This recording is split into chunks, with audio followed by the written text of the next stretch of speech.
Hello, everyone. This is Rebecca Greene for the Whiny Palooza podcast, and I am super excited today because I get to talk to the absolutely wonderful Dr. Rebecca Heiss. Rebecca, thank you so much for doing this with me today. It is my pleasure. I'm so excited to have the conversation, Rebecca. I have been so excited to meet this wonderful lady. I'm going to tell you why. She is a stress physiologist. I just told her I've been doing this for 5 years. I've never talked to a stress physiologist. So this is Today's amazing. the day. Today's the day. Yeah, I'm excited. We will have a She's good time. She's also a keynote speaker, former high school science teacher who helps people transform stress from a burden into a superpower. Sign me up. Drawing from her research and real world experience in classrooms, she equips parents, students, and professionals with practical tools to reframe life's challenges into growth opportunities. Her forthcoming book, Springboard, Transform Stress to Work for You, offers science backed strategies to help families embrace stress as fuel for success. Holy moly! I love this. I'm excited. I don't know what this looks like, but let's find out. Dive in. Let's figure it out together. Okay, so first of all, let's talk about the inspiration. What inspired you to look at stress as a superpower rather than a problem? Where did this begin? Uh, listen, we could spend the rest of the podcast talking about where this begins because I truly believe that we often go into the field that we need the most. And I was always an anxious kid, like high achiever, needed to push myself, and it created a lot of anxiety, a lot of control issues, a lot of fear, a lot of Oh, stress in my life, and I kind of fell into the field itself. But the short version of a much longer story is that unfortunately, my sister's partner was diagnosed with terminal cancer, oh, and she had been somebody who was like a sister to me for 20 years. And when she was diagnosed, look, we all have these moments in our life where the rug just kind of gets pulled out from underneath us. And I took a close look at my life, and I realized that every decision that I made up to that point, I'd really made out of fear. Like this, it was just a safe path that I'd taken. And I decided in that moment that I was no longer going to allow fear to run my life. And that month, I quit my job, sold my house, and divorced my husband. And like, not saying that's a good thing, not saying like that's the path that people should take. But it was the right path for me, right? It was okay. a okay, I'm diving all in. And I actually began to use all of the research I had been doing in the lab on myself to really push myself through that time. Okay, wait, tell me the three A things. lot, right? What were the three things? Quit my job, sold my house, and divorced my husband. I mean, those are like three of like the biggest stressors at one time. Yeah, yeah. When I tell you that I needed the work that I was doing in the lab, like I needed it. And one of the reasons that I think I'm such a advocate for being a PR agent, I think for stress, is that I've realized the power of it. And when we harness it, when we make it our own, we really can use it like Olympic athletes, who are breaking world records at the point of pressure and stress rather than live our lives like it's a practice round. Well, and there's like so many answers to this. This is probably like too hard a question, but like tell us how you got through that time. Like what practices were you doing? I can't even imagine. Well, this is really the foundational moment for me in Oh, taking all of the research that I had been doing in the lab and bringing it into real life. And so I started to develop what I now refer to as my fearless stress formula. And essentially, I'll give you the very high overview. It's three T's. It's the tiger, the transfer, and the trajectory. So the tiger is recognizing most stressors are outside of our control, right? They're just coming at us. And our stress response is built for 3 minutes of screaming terror through a jungle getting chased by a tiger, right? Like that's what it's built for. But most things today aren't tigers. They're not like actual life and death situations. And no. so the first step is going, is this going to kill and eat me in the next 3 minutes? And if it's not a tiger, then I have an opportunity to use all of the energy that stress is giving me in a different way. So that's the transfer stage where we're Mm, transferring that love energy and we're that. saying, yeah, we're saying, okay, this isn't life and death. How can I utilize this energy differently? Like, can I get excited about it? Can I decide this is an adventure, not an ordeal? And then the third step is that trajectory. Like, where do I, now I've got my butterflies in alignment, right? Where do I want to point them? How do I utilize this in a way that runs me toward the stress rather than trying to avoid it? Because that's where people get into the most, you know, trouble, I think, is trying to avoid the stress, which is always going to catch you, my friends, right? So running at it, taking those small steps into it is, Okay. yeah, that's how I got through. So as parents, Yeah. we want to, like, listen, I know they need to make mistakes and learn and grow. I get it. I try. We want to protect them. We want to protect them from stress. So it sounds like we need to teach them something else with the stress. Yes. So Yes, please, please, please, please so don't protect your explain kids. that to us. Tell us as parents what to do. It's so important. And look, I understand the instinct and I know it's out of love. And this is so natural. Most parents are like, I'm going to try and protect my kid from all the things that are going to harm them. And it's the worst thing you can do because truly, when they experience stress and they get through to the other side, it Mhm. builds self-confidence. And the reality is, you're never going to protect your kid from stress. And stress truly is what adds meaning and purpose to our lives. I mean, like as parents, you all know that one of the most stressful things you have ever done, I guarantee, is to have that kid, right? Like kids are stress bombs. And they're the reason that your life is so meaningful and purposeful. So rather than trying to protect or avoid or get rid of, which is a fight that I think, first of all, it's not something we can win. But I think instead, if we invite those tigers in, I call it inviting the tiger in for tea. I And we love say, yeah, that. we're sitting down with it. We're like, hey, you, I see you. You're not going to kill me. Let's talk. Let's have a little conversation. And we can get curious in the moment with our stress and say, why is this so stressful? Like, obviously, there's something here that's important, right? Because really, at the end of the day, that's stress is a barometer for how much we care. It's That is true. yeah, we don't we're not getting stressed out over a shoe becoming untied. It doesn't matter that much, you know? I will So tell that's yeah, that's the advice I'd give. I will tell you when we dropped our son off at school at college for the first Mhm. time recently and came home, I want to tell you how much I cleaned my house. My house has never, let me tell you, all that stress. That's great. That's the trajectory you took. I mean, that's just one way to use all that energy in a productive way. I mean, good for you. Good for Uh, you. I had to do something. I had to do Mhm. something with it, right? You know, and I love that because truly what ends up happening most of the time is we get caught in inaction, right? We let our fears and our stress hold us back. And what you did there, I think that's a great example, is you channel it. You're like, okay, I'm stressed. I know what it's about. And I'm going to point this along a trajectory that serves myself and serves my family. And I'm just going to clean. I think that's super powerful. Take the action. That's beautiful. I thought you'd appreciate that. I was like, oh my God, I have so much inside of me. That's sweet. That's sweet. So, so I think that we tend to say, I'm guilty. We tend to say, calm down, calm Yeah. down. It's not so Mm, stressful, like mm, minimizing the whole thing. Like, mhm, tell us why mhm. that's counterproductive.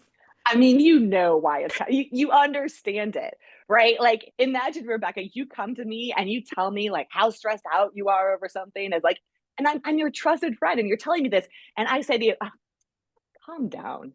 Like, you have every right to punch me in the face. That is such a cruel response, and yet it's the advice we give to ourselves all the time too. It's like, oh, I need to calm down. Okay. So one, it's mean because you actually can't control the stress response that you have. So two, recognizing that you can't control it. Like, I don't know about you, the last time I told my adrenal glands to not release adrenaline, they didn't Mm. listen, right? And so we're going to have this physiological response. And rather than trying to suppress it and calm down, which ends up stressing us out even more because we can't do it. And then we're like, oh my gosh, I'm failing. What is wrong with me? I'm broken. No, you're not broken. This is actually a feature, not a bug. Mm. So ride that physiological response up. That's fine. That's not the problem. The problem is that we measure emotions on two scales. One is the arousal level. So, how heightened are we? We don't get to control that. So, we're up here. But what we do have control over is the interpretation of that. What does that mean? Does that mean I'm scared? Does that mean I'm excited? Does that mean I'm amped up? Does that mean I'm stressed? And that interpretation, that is actually within our control. So when we're feeling that, if we simply embody the idea and act as if we're excited rather than scared, and this is really important, the stress doesn't go away, right? It's still going to sit in the back of your head and you're going, I'm just lying to myself. Why does this matter? Yeah, lie to yourself. Because what we've seen and what all of the research shows is even stating I'm excited helps you to perform better, helps you to feel more confident. And then people around you will see that and they'll feed back to you that you're excited and that you're confident and you begin to feel it more. And so this is a cycle that actually really helps to build us up. This is so good. I have to tell you, my family calls it nervous-sighted. And Nervous sided. Oh, I'm it, stealing that. That's great. yes, because we get Yeah, so like amped up, but like we don't want to feel so nervous because we want to perform like whatever it is, like the play or what public speaking. So sure. we're really excited and nervous like together. Nerve sided. Is that Nerv- what nerve sided? Nervous. Nervous sided. Nervous sided. That's brilliant. You're doing it. I mean, literally, the Harvard research study was looking at people doing math problems, which is terrifying, out loud in front of peers, and they made people sing. And they hooked them up to heart monitors and watched their response. And they had people say either try to calm down, or the second group just acknowledged it, like, I'm anxious, I'm feeling anxious. And the third group said, I'm excited. That's the only difference. And then they had a computer analyze their performance. So completely Wow. removed from humans. The people that said, I'm calm, they scored about 38%. The Oh people that God. simply acknowledged that they were a little stressed out, 53%. The Mm, people that said they were excited, 85%. So, like, massive shift in amazing. just the way you show up. And I I love think, yeah, the coolest thing about that is the people that were saying that, they didn't feel any more excited. They were just as anxious, right? The anxiety didn't go away. And I think that's so important for people to hear because I get told all the time, oh, you're a stress physiologist. You must not be anxious. I'm like, oh, oh, honey, all the time. My whole life is an anxiety bubble, but I've used it. I've learned how to channel that energy. amazing. This is all Yeah. amazing. This is so helpful. Oh, good. I'm so glad. Yeah. Okay, so we're parents. Everyone listening is probably a mother. I'm sorry, there's probably grandmas, fathers, whatever. But Yeah. Yeah. We're they get, caretakers. they stress. Okay, our kids get really stressed. Hmm. Then tell me what to do to be the most helpful to them. What can I I do? love it. I love it. First of all, I would say please model this in your own life. So when you feel stressed, acknowledge it and show it to your child. Like, tell your child, I'm stressed. Here's what I'm doing with it. Here's how I'm going to utilize this energy. I'm going to choose to have an adventure, not an ordeal. Here's the smallest step that I'm going to take into the stress. Like, model it. When the child is actually having that moment of anxiety, the best thing you can do is listen. And this Mm, is so hard because we want to give advice. We want to say, listen, in a week, this isn't going to matter, right? Like, especially when those kids hit the teenage years and everything just becomes this massively dramatic thing. And you're where I'm going, at. you're not going to remember this a month from now. That girl, right? But you have to remember their entire life is super short. It's really condensed into this small period of time. And so everything they know up to that point is is this trauma that they're experiencing. So when we try and calm them down or say it's not that big of a deal, we're not understanding their perspective. And so being able to sit with them, listen, not say calm down. Right. So sorry. That was my ping and ding for the day. I'll get that out of the way. Not say calm down, but say get curious. Help them to get curious about it. Because one of my favorite facts is that curiosity and fear cannot coexist. There's literally Oh, no brain mechanism that allows for it, right? Because for 200,000 years, nobody ever had a tiger charge in them and went, huh, wonder how fast it's coming, wonder how many stripes it has, right? So when we can get curious, when we ask questions, when we encourage them to ask questions, about what they're feeling and help them to acknowledge what they're feeling and really identify that so that we can then help them transfer it and say, oh, that has to be tough. I wonder. This is, by the way, my favorite way to start any sentence in this situation is, I wonder. I'm going to remember that. Yeah, I don't know. It could be. I wonder how it would feel. I wonder what we can learn from this. I wonder what this will look like in a month. Mm. I wonder how, right? So just helping them to shift a little bit. And then the biggest thing is asking, would you like for me to listen or would you like for me to solve? And I am 100% guilty of this. I always want to solve. I'm like, well, here's the step you need to take. Here's the formula. Here's the thing. All you have to do is take this small step into the fear and trust me, it's going to work out. Sometimes they just need somebody to listen. And you can come back and they're more likely to come back to you if at first you just pull back and listen. So I have 3 teenagers. Oh Yeah. Oh my gosh. boy. And Yeah. I am definitely given like question limits. So I'm very careful Mm-hmm. with how Mm-hmm. many questions I ask, but I love the I wonder. And, it's really interesting because they have told me that they just want me to listen. They have said that to me, like, That's so just special. listen. That's really, first of all, congratulations, mom, because you've done something right there. You've created Oh, this space of psychological safety where your kids can tell you what they need. That's really powerful. That's oh, really powerful. Yeah. So that's you're good to holding know. that space. Yeah, you're I'm holding that space. trying. That's, gosh. Look, to any parent out there listening, we know you're doing the best you can. Like Mm, everybody totally. is doing the best they can. Yeah, So give yourself that absolutely. grace. Oh boy, Yep. every day. So you talk about a 3-minute worry dump. Can you talk? Yeah. I mean, like that sounds like amazing to me. Like I need to do this every day. Can you talk about this? It's my favorite 3 minutes of the day. So I use it in two different ways. I have something that I call my disaster diary.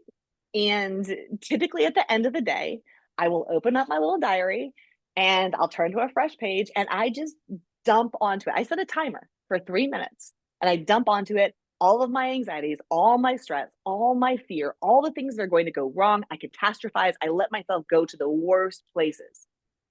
And then when the timer dings, I feel better because I haven't tried to push it away or ignore it. I've brought all of those emotions from my limbic system where they start, right? Mm. Into my frontal lobe because writing requires us to consciously process. And so I put them on the page and now they don't seem nearly as scary. This is also a technique I use often in the moment. So remember, our stress response is built for 3 minutes of screaming terror.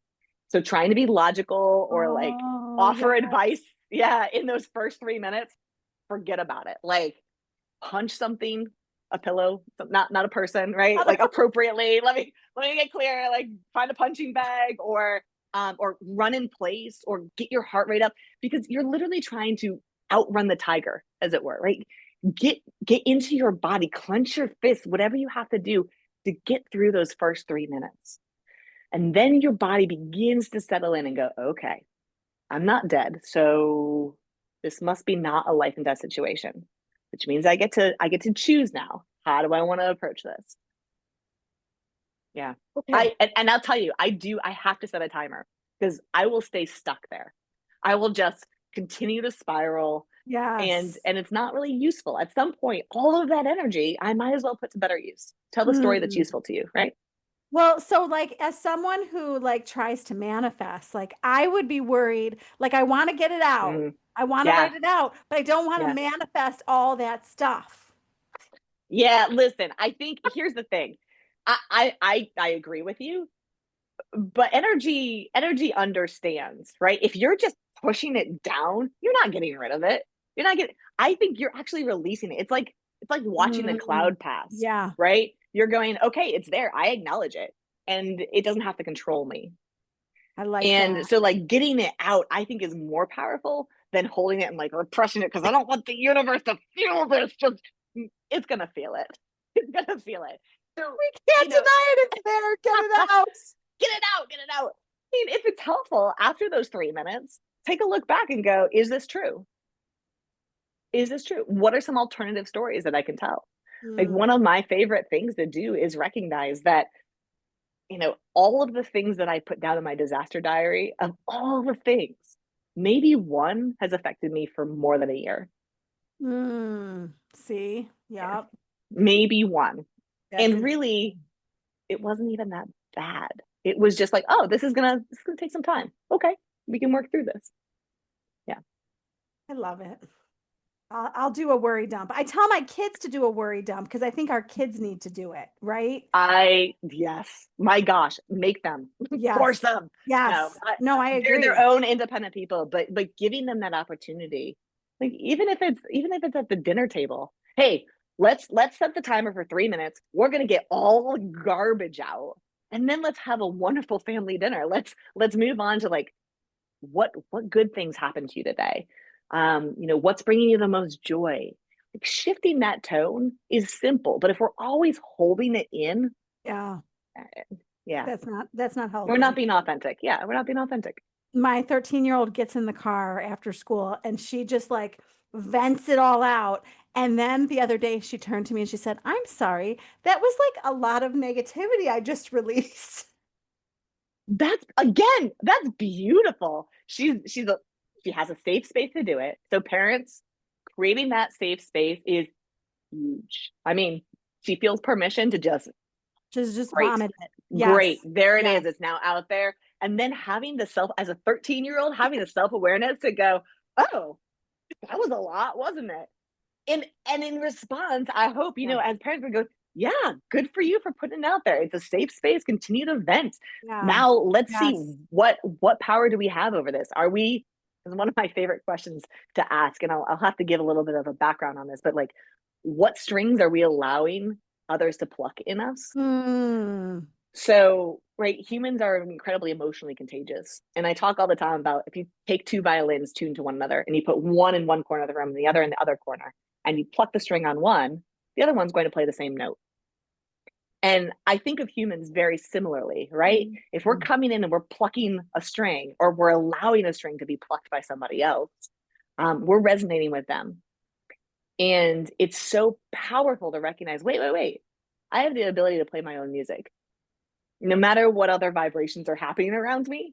But it's really easy to get caught up in that melody, right? To It's get caught up in so everybody it's else's so drama. easy. It's Mm-hmm. so easy. And Yeah. I'm like, I was just happy 5 minutes ago. So this is a trick. This is actually a fun trick for people. Okay. And um, I say this with some hesitation, but look, it's helpful. Um, back in back in the day, I used to ask people to come into my lecture halls with a pencil in their mouth like this. Now, this is highly funded research. You could pay undergraduates to do just about anything, so we paid them to do this. And it turns out I'm hilarious if you have a pencil in your mouth. And the reason for that is because we think that emotions are created um, in a certain way. Like we think we are happy and therefore we smile. But that's not fully it. We are actually happy because we smile. So think about this for a Mm, second, right? yes. Now, I might be angry, and I am not saying to fake it till you make it, like feel your feelings. But if you need to get into this shift, into this space of, okay, can this be an adventure? We're going to act as if we're going to put a smile on our face, we're going to throw our shoulders back, and we're actually going to begin to feel that because our brain is looking to our body to go, what's going on here? Like, I'm feeling my heart is racing. I'm starting to sweat. Am I nervous? Am I excited? Am I nervous sighted? Like, what is the thing? And if our body is positioned like open and excited and our smile is on, our brain gets the feedback that, oh, we're okay. This is an adventure. I love this. Yeah. I love this because I just want to smile and laugh through my day. And then it Mm. tells myself to be happy. I Yeah. love this. Okay. Yeah. Telling this to my children. Good, good. But I say that with caution, right? Because I never want anybody to be like, just smile, right? So so yes, Please and didn't say that. it's a feel the feelings, and if you want to, when you're ready to, here's a way to come out of them. Yeah. So you're a scientist, you're a former teacher. So let's Man. use this for school. So tell us, Yeah. and teachers, we're not bashing you. We think you're wonderful. But Oh, what you're great. mistakes are schools making with handling stress? My gosh. Where do I begin? First of all, we're not supporting the teachers enough. Let's That's start true. there. Let's That's start true. there. We're not equipping them with the tools that they need in order to help their students handle stress differently.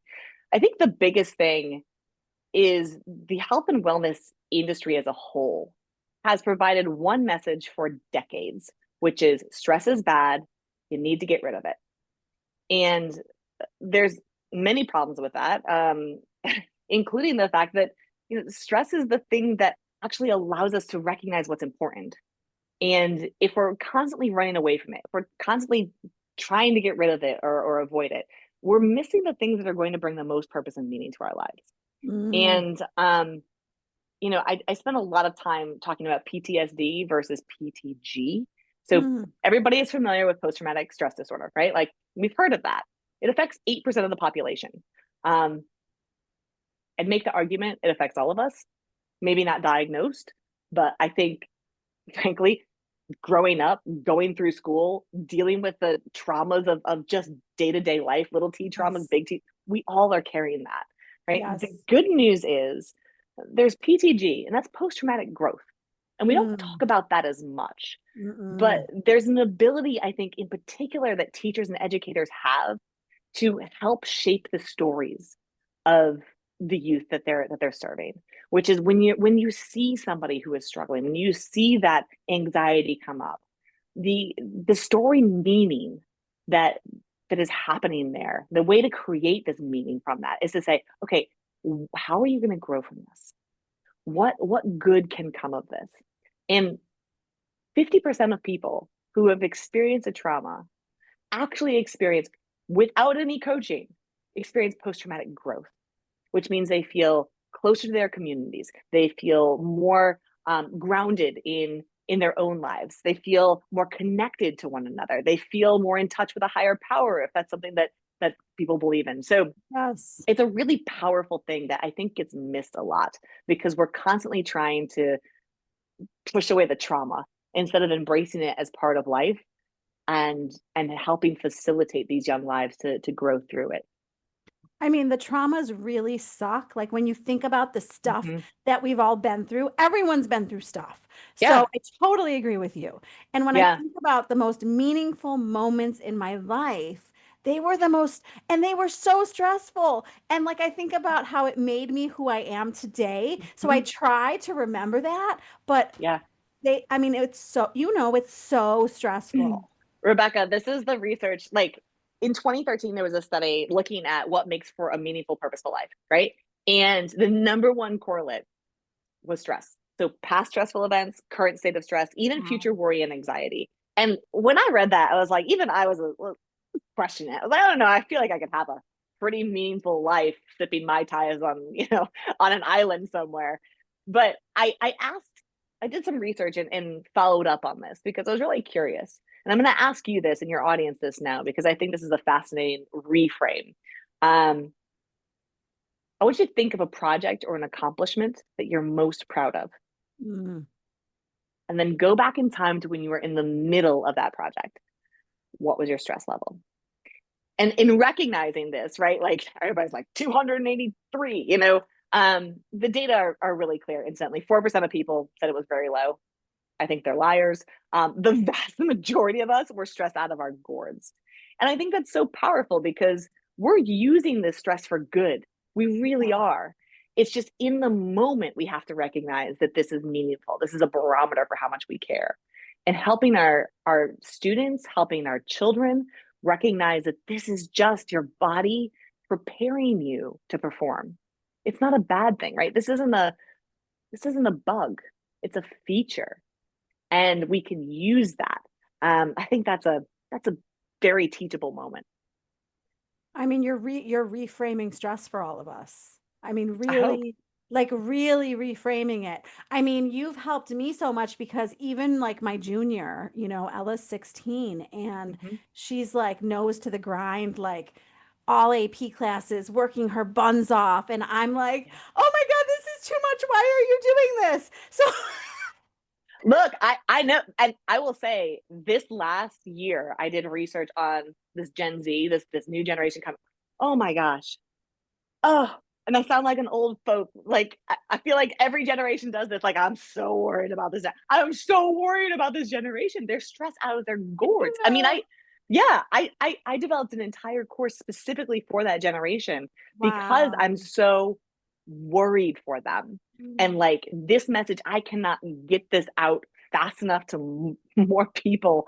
In especially to parents, like it has to be just as stressful to you to watch that and know the fear and the stress and the anxiety that she's experiencing. But don't try and save her. Don't try Mm. and save her. Man, It's hard. I have to tell you, like from when they were little to now, the way that we change as parents, where you're like, step a little more back, step a little more back, let them feel a little more by themselves. Yeah. Yeah, it's hard. It's really hard. It's I- so hard. And recognizing again, if you don't do that, they will not have the self-confidence when they do hit that roadblock and you're not there. You're Yeah. not serving them, right? You're not serving them by saving them. And it is, whew, I think it is just as stressful. And I want to acknowledge this for the parents. It is just as stressful for you as it is for them. And I think we have to recognize and own that for ourselves and go, oh, this is actually more about me. So how can I step back and let them handle it? Oh, you're helping so much. You have no idea. I didn't know I needed this episode. Ah, good. That's my job. That's my job. Yeah. So, your upcoming book Mhm. is called Springboard, correct? Let me go Yeah, back to it's the out. title. It's It's officially out. it's It's officially officially out. out. It's here. It's here. Transform. It's beautiful. If you're Thank you. watching us, it's Um, beautiful. wait, I gotta point this out because I mean, it sparkles. Oh, I'm all about sparkles. I am all about the sparkles. I'm a nerd, but yeah, it's fun. You It's a are fun book. not. I am a total book nerd, so that's really exciting for me. So tell Yeah. us the message that you're hoping we're going to take away from your book. I mean, the biggest message is what we've been talking about already. It is Yeah. that stress isn't inherently bad. And one of the studies that I open with, because I think this is such a powerful one, is in 2013, we looked at 30,000 Americans for 8 years. And we asked the question, do you believe stress is bad for you? Right? And most people are like, yeah, duh, of course. And the results were terrifying because if you have high levels of stress and you believe that stress is bad for you, you have a higher mortality rate, like significantly 43% higher mortality rate. Oh Now, boy. that's the bad news, right? And I don't want to use fear to scare people here, but here's the good news. And this is why I think this is so important. If you have very high levels of stress, but you don't believe that stress is bad for you. In other Mhm. words, you think of it as energy or as something that has potential to teach you. You have the lowest mortality rates of the entire study. Wow. Lower in fact than people who had very little stress in their life. And so, this idea that the way we think about stress is actually the more powerful piece. It's not the stress itself that's killing you, right? It's the way you interpret it. And that Crazy. is so powerful. So that's why I wrote this book. It is a book that helps to transform that mindset so that we are not dead people, right? Because we don't want to be dead people. We don't want to be getting rid of stress. We want to be using it to serve us. Amazing. Yeah. So I don't want to, like, you've given us so much. Is there anything that you want to leave us with that I didn't ask you that you think we need? I feel like I asked you so much. Yeah. You know what? There's one more piece. There's one more piece. You've done a great job, by the way. Thank you. There's one more piece, and I love this. Uh, One of my favorite discoveries in writing this book is there was a study done just last year looking at interventions. And these were workplace interventions. These are things that we typically try, right? Like meditation and massage and coaching and all of these things to try and mitigate the effects of stress. And what the study found was that of the 90 interventions, none of them helped. And I was, trust me, I was cheering for massage. I was like, please give me that excuse, Come on! right? Like, give me the excuse. There was one exception. And the one exception was service to others. Oh, And this one, like, it makes me choke up a little bit because what my belief is that my story is your story and your story is my story. And we may not be experiencing the exact same stressor at the exact same time or at the exact same time of life, but we're all carrying stress. And when we reach out and help each other, we're not only helping that person, we're helping ourselves too. And that fits with the physiology as well. So we talk all the time about cortisol, about the main stress hormone. The other main stress hormone is oxytocin. It's the cuddle hormone, the togetherness hormone. It's really a hormone of courage that helps us to reach out and ask for and receive help. So I would say, remember that receiving help and asking for help, especially in community around stress, is one of the most powerful things that you can do for yourself and everyone around you. You're actually serving them. we all needed to hear that. Every single one of us needed to hear that. Good. Oh my goodness. Okay, so we want your book. We want to know where to find your book, where to find you. Tell us all the Yeah. things. Sure. So my book is anywhere books are sold. Please go ask your local bookstore for it, or you can get it on Amazon, Barnes and Noble, all the places. You can find me on Instagram at Dr. Rebecca Heiss. You can also go to my website at RebeccaHeiss.com, and there are courses there specifically for your teenager or for your young adult. I'll work on that elementary version in a bit, but that's going to be my secondary piece. And honestly, what I'll say to your audience is I'm really accessible. Please reach out to me if you have questions or concerns. You can find my email on my website, and I will happily do everything I can to help you. Well, I cannot thank you enough. I can't even tell you how excited I was when I saw what you were going to talk about. I was like, oh boy, every single person in this universe needs you. So Thank you. thank you for spending time with us. Thank you for sharing your expertise. You're amazing. This, Thank you. This has been a pleasure, truly. Thanks, Rebecca. This is Rebecca Greene, and I want to remind everyone to spend every day laughing, learning, and loving.